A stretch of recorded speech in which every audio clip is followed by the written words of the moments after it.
where the flyover's going to be, and I'm supposed to coordinate it from the good. 44 or Well, whatever. I had them formed up over at Harbor General Hospital, and then I gave them about... I see you got the day off. Oh, no! Saturday. Oh, are we? Hi. Oh. Tom, I'm glad you got the day off. Yeah, I mean, because I don't be at my transition. I already set up their presentation. I don't know. I told Gail the other day. I said, where's the flag? She said, they'll be in. She said, How's the volume? Good? Okay. Just say and spell your name, please. David Richard Pearson, Pierson. Okay. And tell me, you graduated from here, you said? I graduated from Torrance High School in summer of 1941. Okay, and you're born in Torrance as well? I was born and raised out in the shoestring strip, which was out in the sticks in those days, considered, because we had a little farm out there. Do you know Lewis yourself? Oh, yeah. When I came up from Torrance Grammar School, in the 7th grade, Louis was student body president in the 12th grade, so Louis is about 6 years older than I am. Okay. And what is your job today? I'm retired. I used to have a machine shop. No, your job for today. My job is to coordinate the flyover. Okay. I have a radio, a handheld radio, and about 11:15, there's going to be about 10 Nachang airplanes fly over, and they'll make 3 passes, followed by about 4 of the biplanes will make 3 passes. So tell me something about Louis, a memory or anything. Well, we used to watch the track meets, and here would be Louis. He'd be probably 100, 200 yards ahead of everybody else, then the rest of the field would come. Louis was that good. Really? He was really good, and he was very modest, too. See, Louis broke the world's record for the high school mile at 4:21 when he was a junior in high school. That's pretty good. Yes, it was. It was real good. Of course, eventually he went to USC and broke some records there, a couple of world records, and then he was in the 1936 Olympics. So being a Torrance resident, why do you think he's an important person here in Torrance? Well, we never had an Olympian before. We never had a world record holder before. And he, in World War II, he was shot down in the Pacific and survived 47 days on a life raft, and that was a record in itself. And in the meantime, the city of Torrance named the airport after him, and they thought he was dead at the time. And after the war, he emerged as a prisoner of war in a Japanese prison camp, and then later he went to Billy Graham's revival meetings that they had here, and he became a Christian. And he's been dedicated his life to full-time Christian work. Now, the Hollywood was going to make a movie of his life, and Louis read the script, threw it back at him, says, "That's not me, it's too Hollywoodish." He probably walked away from it with $2 million. So it's fair to say he's an accomplished man. He is a very accomplished man, and he's a very modest man. Okay, thank you Okay. very much. You're welcome. Did you get his name and spell it? Yeah. I'm Jim Standifer, Standifer. And do you know Louis personally as well? Yes, we're old friends. We visit, and he comes to our house here. We've been to his house in Hollywood, and we get together all the time.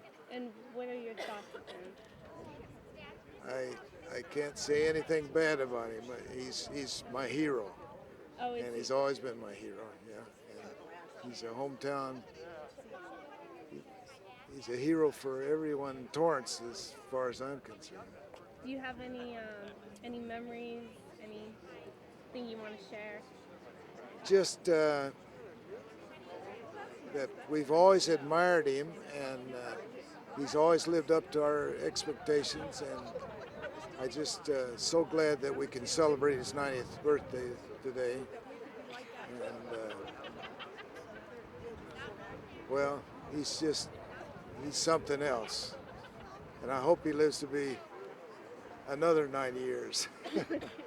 All But right. he's a very good man. Stand back and stretch your arm out. Up your head is getting My loose. head's in the way. Sorry. Dave stole all of my thunder. He told you everything about Louis so far, but Zamperini. Oh, he's still alive. Take the name away. we love him. We made a mistake. My wife, he comes down and sees my wife and I at our home. I don't know what else to say. Like I say, Dave stole my thunder. Do you have a personal story about him? How He's did just, you? I've lived, I wasn't born here in Torrance, but I've lived here 79 years on the same street. And we've just,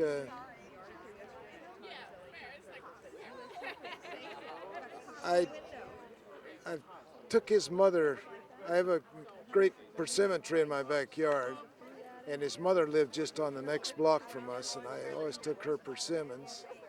And I also took Louis. He had stomach trouble when he came back from the war. Couldn't eat a lot of things, not many things.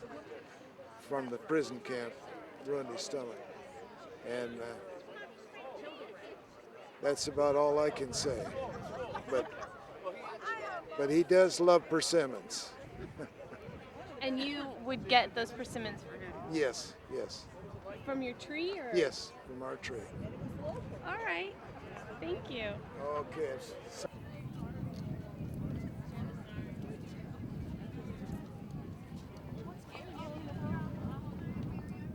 I said, what's Gail? Gail? I think she said Louis was coming.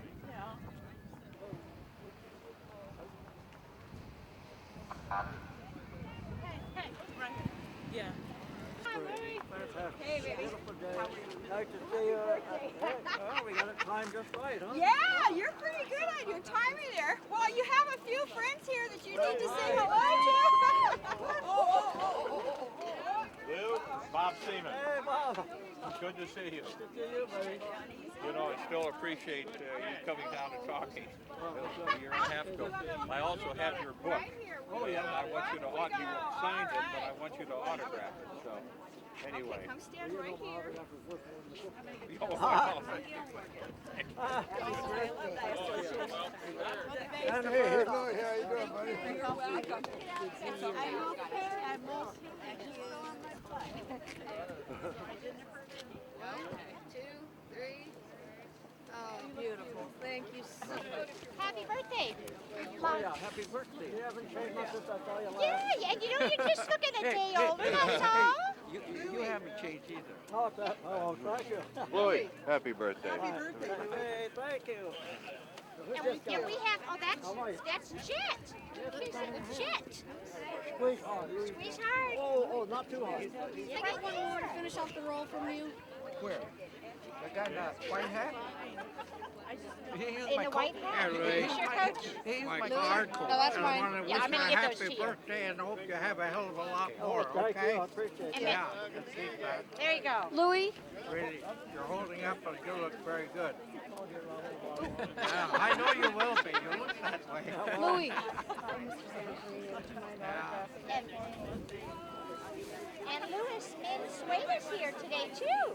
Here, take a picture of me. Minsueda. Oh, do you remember Louis? Hey, Thank you very much. Okay, yeah. Thanks, Louis. You want to get in? Oh, Come on. okay, yeah, I'll get it, Frank. We got a pretty girl over here. Oh, Oh, hold on, who are we looking at? got it? Okay. Another one? All right, okay, Okay, Jack. and all the pretty girls and everybody else. All right, and all Yeah, oh, okay. I don't want to get You guys wait for a second. I'd like to get Mr. Zamperini's sister Sylvia up here. Come on. Come on in. Oh, yeah. Here, get in the middle. Where's the brother? There's Keith. All right. Here we are.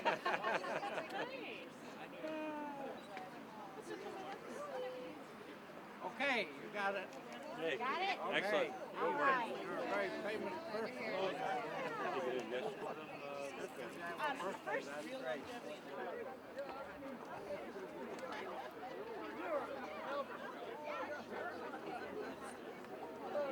go. right up here so you guys can sit down and do your quick little interview. We're going to do the interview right now. Okay. Okay. And let me show you Min first before you sit down. You know what? You can sit right there. How about that? Here's Min and John.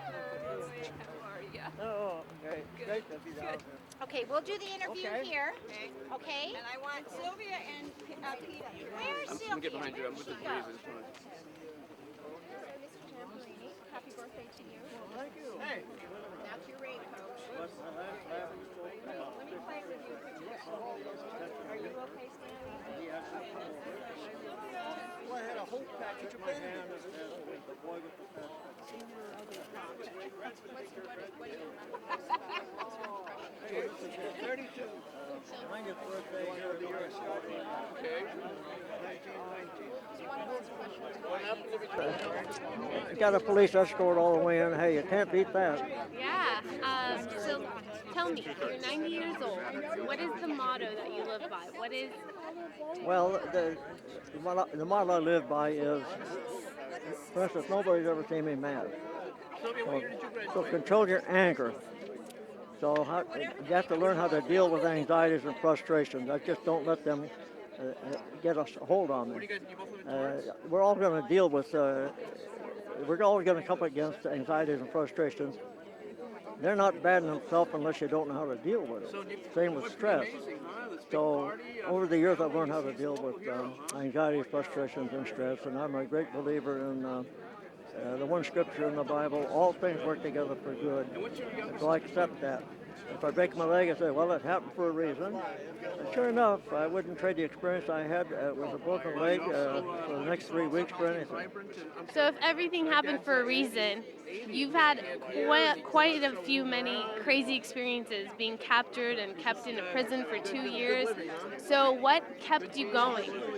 Well, no, I survived the Pacific Ocean, 2,000-mile drift in the raft for 47 days, 43 days in a dungeon, being used as a guinea pig with needles, and then 2.5 years in a concentration camp, slave labor camp in Noetsu, and ran into my nemesis, the bird, Michishiro Watanabe, and this guy was, he was constantly on my case, constantly beating me over the head, in the face, and I had nightmares about this guy after the war, and it just drove me to drinking and ruined my life. I couldn't get over the nightmares.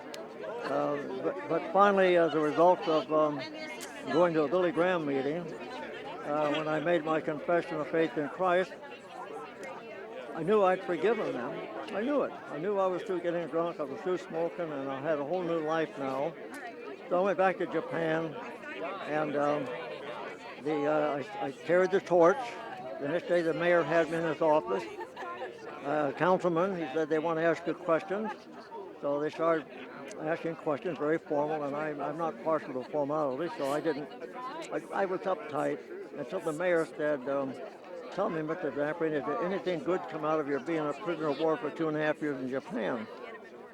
I said, yeah, it prepared me for 55 years of married life. Well, they cracked up, sent out for a bottle of sake, and they took their shoes off, and it was a relaxed affair. But if it hadn't been for that mean, rotten, low-down bird, Mr. Watanabe, I wouldn't have had nightmares. If I hadn't had the nightmares, I probably never would have gone to hear Billy Graham. So all things work together for good. So what is, who did you look up to and admire when you were growing up? Well, growing up, of course, my brother was my 2 years my senior, and I looked up to my brother quite a bit, and Boy Scout Master Bob Llewellyn, and various business people in town. Once I got squared away in my life, then I began to make friends. Before that, I really didn't have any friends, just gang buddies, and that was it.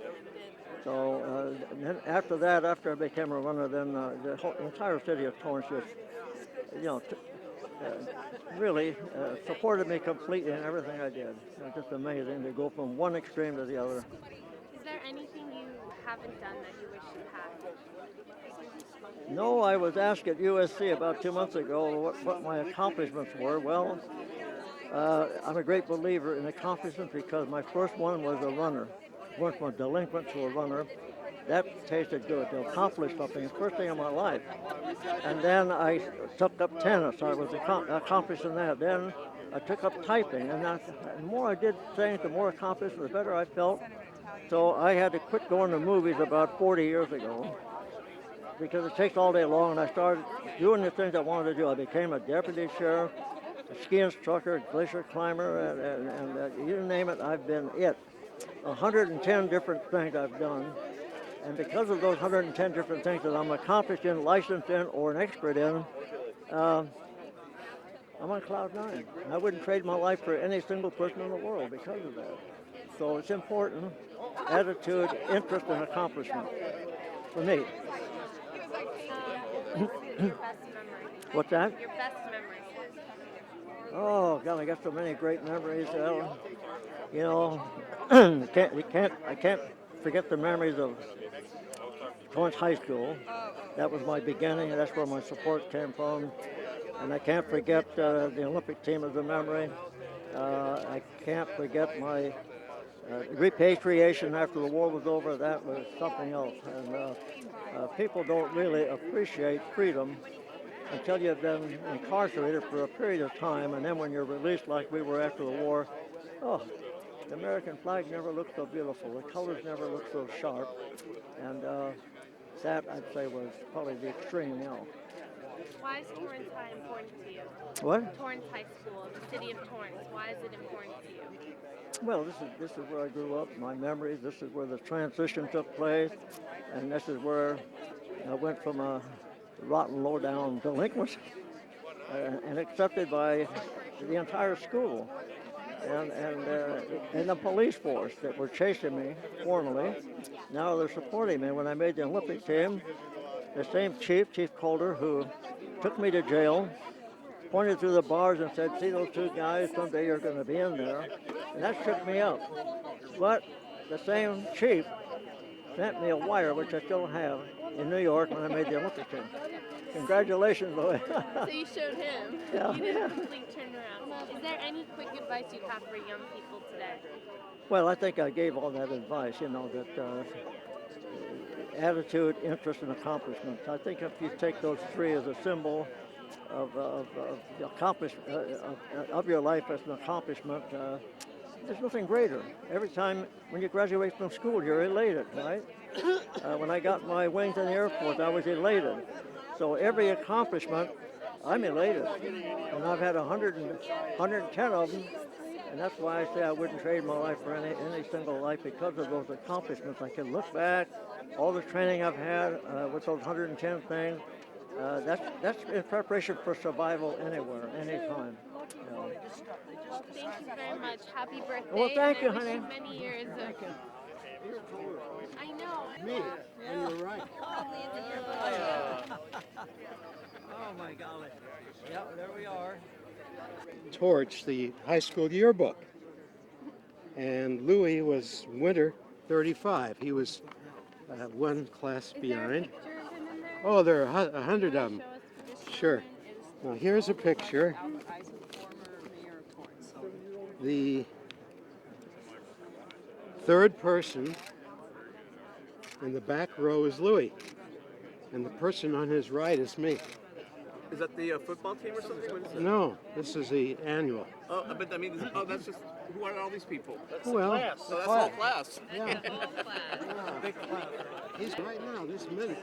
Okay, could you Where's spell your Sylvia? last name? Is it the same last name? Sylvia, lean back. See your signature? Sylvia Zamperini. Here's wishing a swell guy lots of luck in the future. So he looks the same? Swell. Not a day different? Sylvia, spell your name for me, please. Flammer, Flammer. What do you look up for your big brother for? Pardon? Why do you look up to your big brother? Because he's my brother. Well, besides that. No, I'm very proud of both of my brothers. Pete was the coach here at Torrance High for 10 years while they were in the city of Torrance. And then when they transferred, He went to Banning High. And Louis has been in, well, we all graduated from this school. All four of us children all graduated from Torrance High. No regrets? Why do you admire Louis? Because of all his progress, he's just a fantastic person. I think. Okay. That's a motorcycle. Look to the east.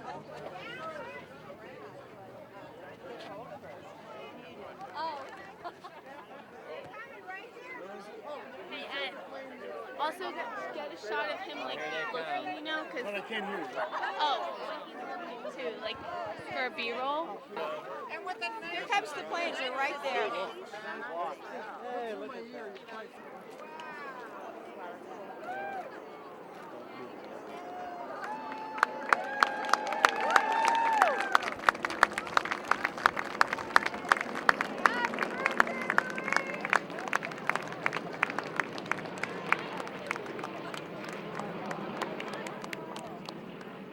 Not from Van Nuys. That's a condo. Right. No, this is the tiger. I have the information. Chino? No, she said they were a group that from Torrance, so it must be new. Okay, we're rolling. All right, give me your name and spell it, please. Okay, my name is Bob Seaman, and the last name is spelled Seaman. And you wanted to know about, I ran track and field. Unfortunately for UCLA, I know that Lou ran for USC. But in high school, I ran for a high school called Reedley, which is up near Fresno. It's about 30 miles southeast. It's a farming community. It's about 10 miles from Kingsburg, which is the hometown of Rayford Johnson. In fact, we used to compete against each other. And anyway, in 1953, I broke Lou's national high school record. He'd set it back in 1934 with a mark of 4 minutes 21 and 2/10 seconds. And in the California State High School Championships, I was fortunate enough to win, and I ran 4:21 flat.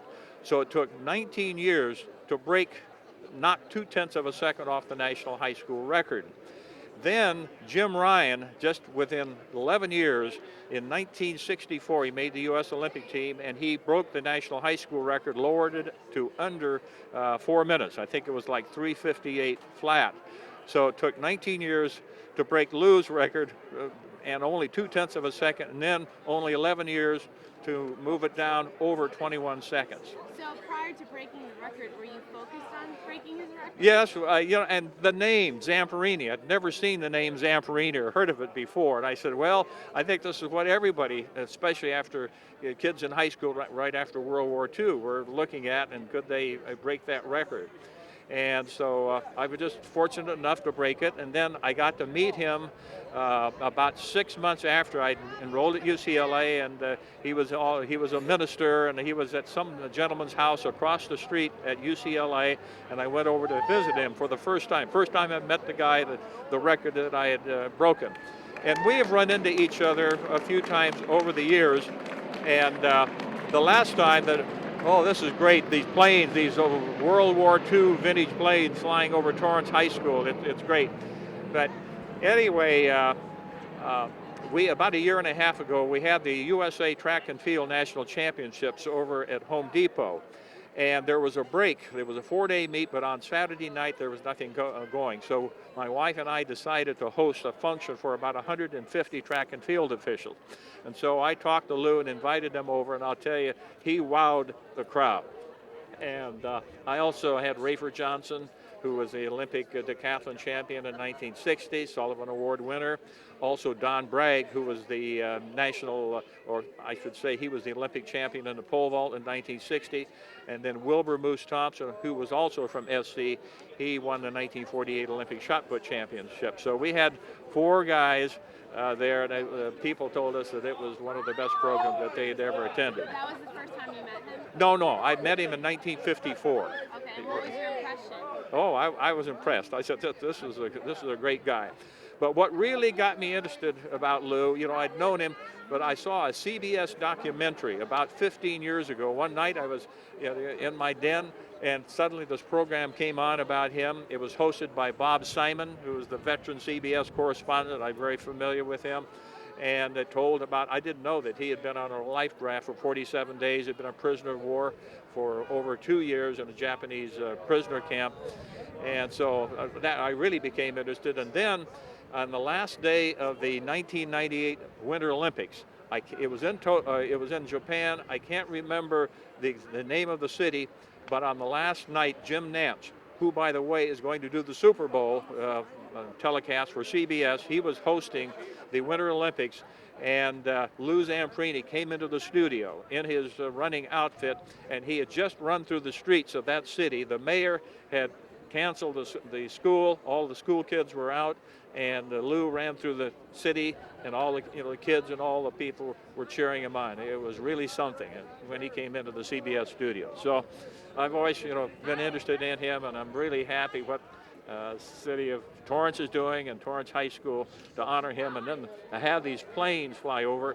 It kind of reminds me about 4 months ago, Bob Mathias, the great decathlon star, who was the 1948 and 52 Olympic decathlon champion, passed away in his hometown of Tulare, which is about 50 miles south of Fresno. And it was a very impressive program, the funeral. And Billy Mills, the Olympic champion in the 10,000 meters in 1964, kind of gave the eulogy at the cemetery. And as he finished, couple of jets came roaring over the cemetery. It was awesome. So it kind of reminds me of what we're seeing today. Well, thank you very much for Okay. your time. All right, could you please spell your name? Luke, L-U-K-E, Zamperini, Z-A-M-P-E-R-I-N-I. Okay, thank you. So tell me, you organized the USC party yesterday for him. I can't take all the credit for that. I enlisted the help of 4 gold medalist swimmer John Neighbor, who pretty much chaired the committee to put the SC event on. And he did a fantastic job. So was he surprised? Yeah, he was surprised. Yeah, we tried to hide it from him as much as we could. But when the Los Angeles Times ran an article about the party yesterday morning, the cat was out of the bag. But what he didn't know was the scale of what was going on. We had well over 300 people there, and it was a tremendous fundraiser to establish a Louis Zamperini annual trophy to be given to the athlete at SC that most exemplified the kind of life that Louis led, the inspiration he has that he's given to other people. So I'm gonna guess your dad was someone you looked up to growing up. Oh yeah. Tell me why. Well, sure it helped that he was an athlete and war hero and all that, but he was a great dad. He was there for me every time I needed him, and then he was not there for me when I needed not to have him there for me. He was wise enough to give me a good swift kick in the rear when I needed it, and he was just a great person to be around. Always with a positive attitude. Just always with the solution, the answer, the way to get it done. And so I just, the greatest gift I got from him was just being around him. That's nice. Thank you very much. You're welcome. Thank you. Nice to meet you. Sister? Quickly with her, but then that's got color guard and everything else we're missing. Okay. Right now we're gonna come right here, and we're gonna instruct you to move a little. There you go. All right. Please spell your name. As soon as he tells me he's ready.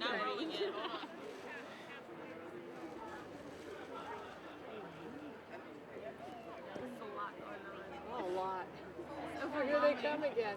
It's like the end of King Kong. Coming around again.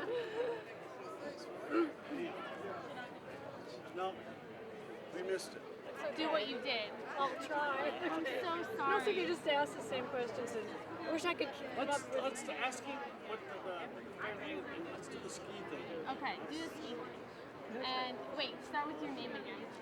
Cynthia, Cynthia, Garris, Garris. Okay, so give me one memory that you have that really stands out where you were so proud that he was your father. That would be probably the day that he took me skiing. I asked him to teach me to ski when I was an adult because I wanted to find a way to be even closer with my father, to have a closer relationship and experience. And he took me to the local mountains and he taught me to ski. I fell down 1,000 times. He picked me up 1,000 times. There they are again.